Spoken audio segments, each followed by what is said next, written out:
power. Now, actually, before we even get into this, it wasn't that long ago that there was a big initiative with the Chinese police coming into South Africa. Everyone knows I actually included that in this. We'll talk about it a little later. But I remember being kind of shocked, and I know at the moment, especially with the whole BRICS thing, the whatever that stands for again, Brazil, Russia, India, something with a C. Let me look it up. And then S for South Africa. What would that C be? China. Oh, yeah, it would be China, wouldn't it? I guess, well, actually, it's probably it's the one I want to think about the least, right? Okay, so anyway. Wow. Yeah, now we know. I was wondering, because, in my mind, it's just a puppet thing run by China. So China's the host. So I was thinking of the sub-countries. You know what I mean? Yeah. It's supposed to be a partnership. Yeah. But all of these countries in the so-called partnership, it's kind of so-called. Yes, so-called partnership. It's supposed to be there to counter the West, basically. It's there to counter, the Five Eyes and everything else and all the other, United Nations, whatever you want to say, everything else. Yeah. They want their own little thing. Yeah. They want to be like, screw the rest of you. We're going to get together and join our own little club over here. So you're finding that, unfortunately, South Africa has just become a vassal state of China right now. From many aspects, yeah. Oh, absolutely. And you're seeing there's a lot of promotion of ties between South Africa and China. It's been going on for a long time now. Yeah, we noticed an uptick, though. Yeah, a massive uptick. You got shills going to South Africa now. It's pretty wild. Yeah. Anyway, the fact of the matter is this kind of thing's happening. And so as part of that, they had this whole cross-training thing where they actually had Chinese police coming to South Africa to train the South African police. By the way, that's the dumbest thing I've ever heard, because South Africa, if any country in the world knows about crime, it's South Africa. How's China going to suddenly come in there and teach them about crime? Yeah. I feel like, maybe they teach them how to suppress the locals more and surveil them. Yeah. That's probably what it was. Let's be honest. That's what's happening. Yeah, that's what it was. Anyway, police were going into South Africa in their uniforms, sitting down, training local police, having this whole exchange thing going on. It's kind of shocking to think that in South Africa, where I'm from, there are Chinese police walking around on the streets there enforcing stuff and at least training the local police on how to do it. Yeah. So this is a little different, but honestly, at the end of the day, it's going to have this similar outcome. Right? Yeah. So here's what happened. Yeah, what do you see behind us, by the way, this picture? This is the Fuzhou Police Overseas Service Station. And what happened is, to really break it down, I haven't seen a whole lot of articles break this down really succinctly. So pardon me if I go on a little bit, but this is how it works. Fuzhou is a city in China, in eastern China. In Fujian. And the idea was that the Chinese government wanted to have its own police force or own authorities in other countries that wouldn't usually allow them. So the idea was that not to send over, hey, Beijing on the phone here. I'm gonna, I want you guys to consider this idea, London. Let's open up a bunch of police stations where Chinese police are gonna have authority in your city. They would hang up the phone and be like, that's ridiculous. Sure. But what the easier and nicer way to do that is say, hey, our local municipality, which has nothing to do with the government, by the way, just our local municipality wants to send over some police officers. And what they're going to do is the police duties that don't require arresting people or harassing people or anything like this. The stuff that police are supposed to do, the peaceful stuff, like facilitating personal relations, to act as a conduit between local authorities and things like this. And this is how they pitched it. They said, listen, particularly European countries, if you let our local municipality, cops, to show up and set up little offices, they're not going to act like cops. They're going to help the Chinese tourists and oftentimes get into trouble because they don't understand the local language, don't speak English or Spanish or whatever. That was a big push, was the whole hope. We're sending Chinese police to help Chinese tourists because of the language barrier, because of the cultural barrier. Yeah. That was their biggest excuse to get them in. Right. And from the criminal aspect, the other idea was that we're not going to go arrest anyone that's not breaking laws in your country. It's only going to be to help to find fraud, people that are doing telephone and cyber communications fraud. Yeah. From abroad, right? So we'll go and we'll find our people that are committing those crimes, right? And we'll help you because they're committing a crime in your country too. Yeah. Then you finally have reasons for extradition or at least negotiation, right? So what happened very quickly was that they would set up these offices and they would say, yeah, we're here to help Chinese people renew their passports or help them get their necessary health checks for visas, right?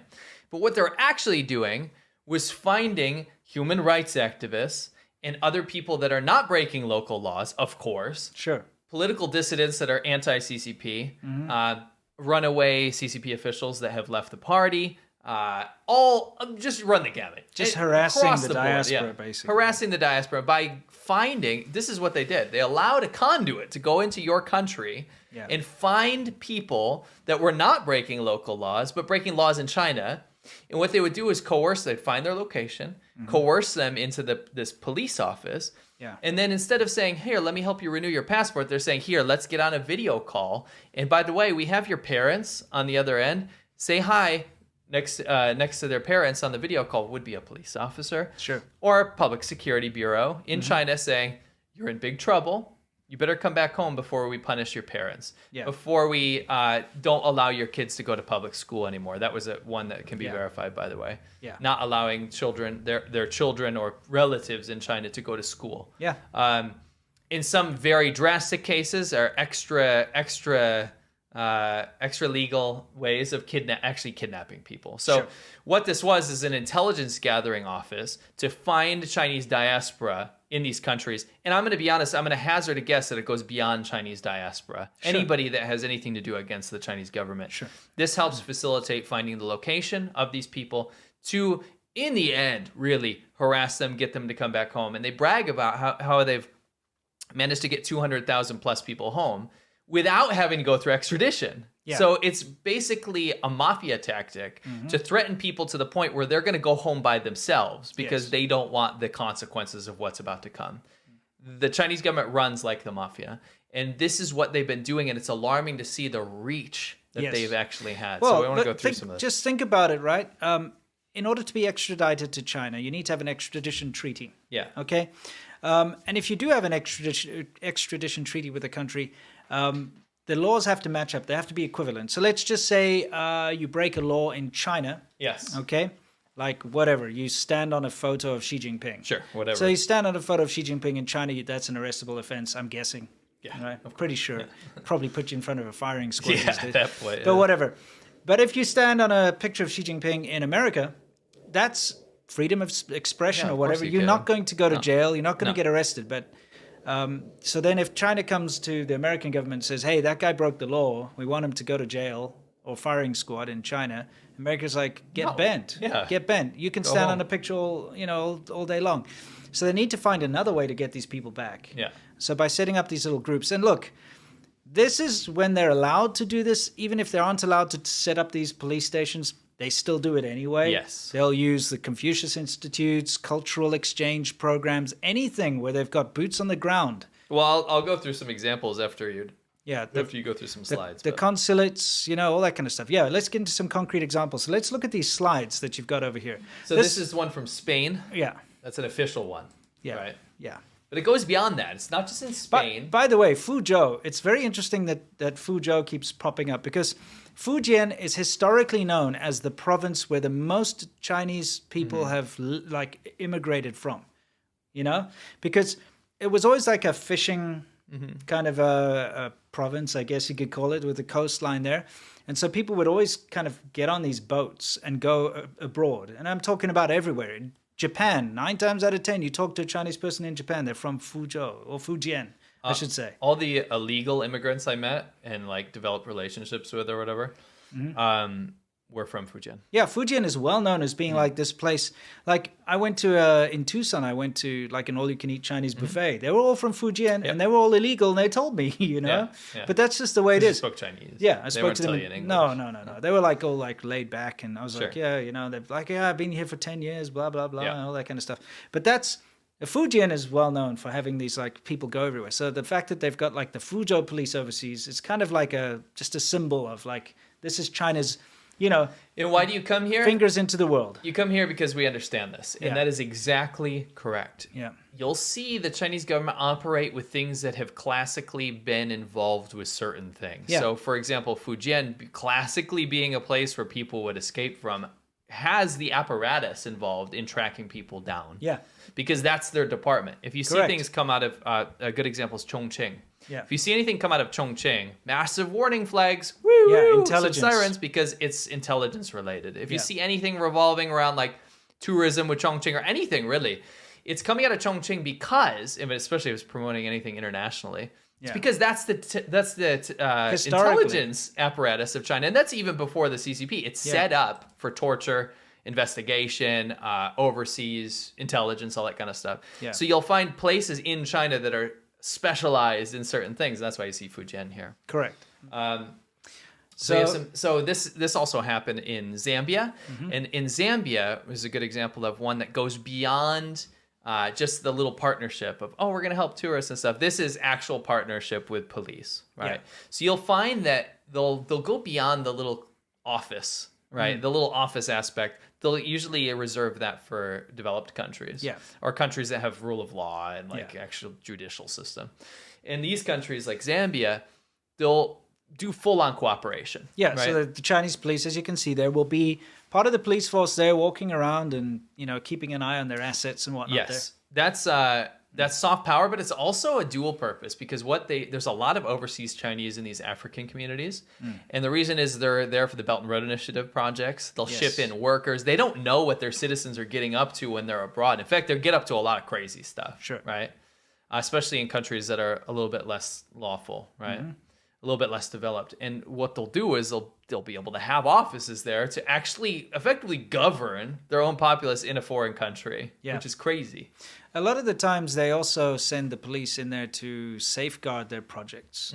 Because you'll find out in Africa specifically, there are a lot of the locals are very unhappy with the project, whatever it might be, gold mining or whatever the Chinese companies are doing there. They're like destroying the environment, doing all this stuff, cutting down the trees, exploiting the locals. And so there'll be unrest. So they send the Chinese police in there to actually just safeguard their operations. It's like pretty much like sending the military in, It's a dual purpose. You can watch your people, make sure they're not doing anything they're not supposed to, and then safeguard their projects. Yeah. Right. It's a big thing. In Africa, anyway. In Africa, it's specific to Africa. So it was in Zambia. So that was an example of like a full takeover. You had Serbia, right? Yeah, Serbia. You have Serbia really just go in full partnership with the Chinese police as well. This is a picture of the Chinese police in Serbia, by the way. And in Croatia as well. Yeah. You have a situation where these European countries that are not fully in line with the West, right? Fully in line with the whole Western, like maybe let's keep dictatorships at bay type of thing. Sure. I mean, let's look at Serbia's relationship with Russia and stuff, right? More inclined to have partnerships with China, and that's down to legal apparatus as well. Not just like, let's build a factory together, a bridge together. We're talking about let's let your police patrol the streets. Yeah, I know. Isn't that crazy? Sovereign country. They did. That's neo-colonialism. They let the police walk in the streets. So Italy has had a very long tradition with this, by the way. Yeah. Massively long tradition with these partnerships. They even had some token Italian police go to Guangzhou to patrol with the Chinese police and stuff, which is wild because Italy's perception of China is at like an all-time low, and I think that they're regretting a lot of these partnerships that they came up with. Sure. And there's actually a lot of sour history behind that because during the pandemic, China blamed Italy first. Yeah, China blamed Italy. And so what happened was Italy was like beholden to get all these supplies and stuff from China that China was hoarding. Yeah. And they started to get real sour because the whole thing was they were partnered in the beginning of all these economic partnerships. Italy signed on the freaking Belt and Road project, for God's sake. Was it Italy that sent initially, yes. they sent donations and then they had to buy them back? So you understand how sour this got. For like masks and PPE and stuff, They had to buy back their donations and then China blamed them, right? At an official level. Yeah, they were like, Italy's where the coronavirus came from. Yeah. So Italy goes, wait, well, hold your horses here. Yeah, exactly. And now, probably like, hold your horses, you know? Hold your horses. You know what I'm saying? Yeah, for sure. Do you know how an Italian person screams? No. Anyway. Love Italians, by the way. Yeah, absolutely. I grew up in an Italian area. I feel like I was the only non-Italian at my church. Right. Because they're all Catholic. Yep. Anyway, long story short, I think the partnership has been fully sullied. Like I have seen, if you watch Pew Research polls or anything, the public perception data and leadership data now at this point is shifting. Italy is the China's perception in Italy is tanking, absolutely tanking. Yeah. You don't make any tank jokes, please. No, I'm good. I'm good. I mean, you can if you want. Yeah. There's the Fuzhou Overseas Police Station in Italy. Yeah, this is the one in Italy. Again, Fuzhou, and it's just representative. It just means like this is our conduit into the outside world. Yes. You know? Absolutely. That's why it's not like a local thing. It's just China does these things. This is the Italian cops in Guangzhou. Okay, that's interesting. That's a while ago. Yeah, that is. I remember reading the articles about that. Yeah, it's in Rome. Mm-hmm. Doesn't Rome still recognize Taiwan? The Vatican, not Rome. Oh, the Vatican. Rome is a city. Okay, isn't the Vatican a country too? Yes, Vatican's a country, but it's not Rome. It's in Rome. Yeah. Well, maybe it's in Rome, the Vatican. Rome is around the Vatican. There you go. Yeah. Nice. Yeah, it surrounds it. When in Rome. Am I right? Yeah. Okay. Same, Italy. Italy. Yeah. So, yeah, this is South Africa. You can talk about this a little bit. Well, so what jurisdiction do they have there? I remember, now this is a while ago when this happened, and I just remember the whole thing was that the Chinese police were going to come down and train the local police and cooperate with them. Right. Now, unfortunately, South Africa suffers from a very corrupt government. Sorry, that was Milan, not Rome. It was in Milan. Yeah. It's Italy. Yeah. One of those is Rome. I wouldn't know the difference myself, so I'm just tisking, because you should know better. I love Italy. Yeah, you should know better. You're a geography boy, remember? I am. Sorry. Yeah, you got instead of a waifu pillow, you've got like a geography pillow. It's a globe. Yeah, I sleep with a globe. Yeah, that's right. Don't make fan you have like art a of that, globe please. mask you get your wife to wear. Like a gimp mask, but it's a globe. It's a globe. No fan art. I ban you all from fan art. Anyway. We'll get deleted off the subreddit of that. That's disgusting. We'll see. Anyway, the fact of the matter is, I remember it was a big cooperation thing. But China already has its claws very deeply into the South African government. And so anything goes rarely. And the fact that you've got, there we are, Chinese police in full uniform. Yeah. In South Africa doing their thing is always a very big issue. Mm-hmm. And again, they always make excuses that it's like, oh, we're here to help the understanding of Chinese tourists and that kind of thing. That's how they get in. That's how they get in. Because think about what a better conduit. Yeah. Listen, a lot of countries have problems with Chinese tourists not being able to communicate, right? Yeah. If you can be the guy and do it for free. I'd like everyone also to pay attention to the sign in the background there. So it says grand opening of the new Chinese Community and Police Cooperation Center. So it's a Chinese Community and Police Cooperation Center. So it's there to stay. I love the acronym. Yeah. CCP. Yeah, it is. The Chinese Community Police. South African Nelson Mandela, whatever, road or bay or whatever. Take a look over there. It's got the Confucius Institute logo too. Mm-hmm. So the Confucius Institute is also involved. Well, actually, can I just cut to the chase? Yeah. It turns out that these police centers were run by the United Front. Yeah. So after investigation, the United Front is responsible for China's influence abroad. Of course. Nefarious influence. Yeah, look, the United Front is really this government organization, and its entire purpose is to influence the rest of the world. Yeah. And you'll find United Front in your country in various different forms. Yeah. Whether it's through some kind of media, they buy out the newspapers, they work from the local consulates, they have the Confucius Institute, all of this, it works together. That's what's called the United Front. It's like every presence of Chinese, CCP in your country is all part of the United Front. Anyway, the Confucius Institute is involved. This is bad, and if it's a community center, police cooperation center, that means it's permanent. It means it's there. That's right. They're going to have Chinese police there all the time. Yep. So it just kind of sucks. Yeah. Not planning on visiting South Africa anytime soon. No. They'll drag me into one of those. Yeah, and they'll put you down on the video chair. They'll do worse than that. Put me in a tiger chair. Put you in a tiger chair and never let you out. Yeah. Anyway, so I wanted to show you this map. There's a fantastic report, and I don't know why this isn't going around, because there's a lot of news about this, right? There is a full report about all of this, about every country this has happened with citations and examples. Okay. And I think a lot of people just want some digestible news thing. Yeah. But I highly recommend you go look at that report, because this will give you the ammo that you need to kind of figure out if your country is involved in this. Yeah. Maybe what you can do. Sure. So it's in the description, but this is from Safeguard Defenders. And what they did was they went through and found out where each police station was. Right. And there's one branch called the Fuzhou, right? The Fuzhou ones that you've already seen. Fuzhou That's in police, the light green. Yeah, because those are kind of trying to pretend to play by the rules. They're not, full on police on the street. Actually, the other one is as well. That's Qingtian, which is just a city in Zhejiang, right? It's the same thing. But it's there like, oh, we're sister cities, Right. So like, I sound like James Charles there. Okay. Qingtian, we're Qingtian, so we have more relationships with Brazil, Right. For example. So we are more like Rio de Janeiro might be partnered with. Right. So they'll be like, we'll take care of this one, right?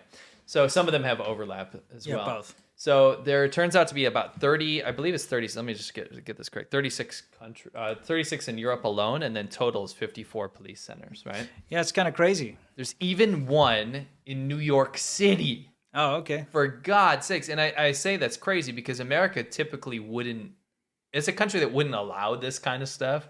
I could see a lot of like Brazil or something, you know what I mean? It's too easy to take advantage of America. If you're willing to break the law, it's very easy. For sure.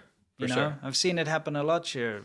Just come in and do whatever they want, Yeah, for sure. I want you guys here to see if your country is involved in this because you can make some decisions on what you want to do about it. So Ireland, right? There's one in Dublin. Netherlands, Portugal, Czech Republic, Hungary. Portugal has 2. 3 maybe. Italy, France, Spain, UK, Greece, Canada, US, Brazil, Argentina, Chile, Ecuador, Uzbekistan, Mongolia, Brunei, Japan, Nigeria, and Lesotho. Cambodia, Tanzania, Serbia, Ukraine, Australia, Ecuador, Brazil, Sweden, Austria, Spain, France, Italy, Germany, Slovakia, Hungary, Czech Republic, Portugal, and Netherlands. Those are some repeats because they have multiple offices. Right.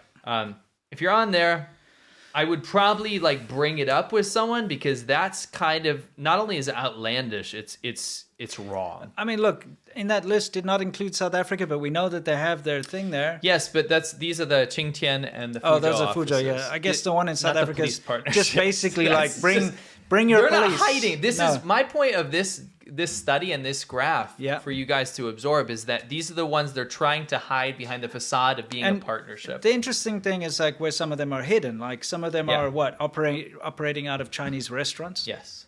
Yeah. So there were 2 that we can confirm. One was operating out of, and this is the UK. The UK is hitting it because they did the UK just there was an article that actually sparked us looking to into actually this. find these reports. Yeah. And there was 2. One of 2 was in London, right, in the UK. Right. And it was operating as a real estate company. So you can imagine this real estate company that's attracting Chinese people to come make investments in property in London. But then also keeping an eye on their clients. Literally creating intelligence files to figure out and run checks on these people and figure out who they are and then if they need to be extradited, through non-legal means, and interrogated. And the other one was in Glasgow, in Scotland, in the UK, and that was operating in a Chinese restaurant. I believe on like a different floor of a Chinese restaurant. Well, I mean, look, here's the thing. That's kind of smart. Yeah.